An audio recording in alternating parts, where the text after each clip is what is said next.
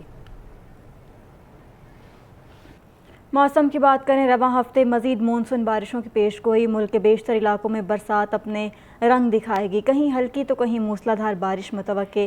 محکمہ موسمیات نے لینڈ سلائڈنگ اور نشیبی علاقے زیر آب آنے کے باعث متعلقہ اداروں کو الرٹ جاری کر دیا۔ مزید کیا تفصیلات ہیں اس رپورٹ میں دیکھیے۔ آپ کو بتائیں کہ بحیر عرب سے مونسون ہوائیں آج بالائی اور وسطی علاقوں میں داخل ہوں گی، جو کل سے شدت اختیار کریں گی۔ محکمہ موسمیات کے مطابق کشمیر، گلگت بلتستان، مری گلیات، اسلام آباد میں تیز ہوا اور گرج چمک کے ساتھ بارش کا امکان ہے۔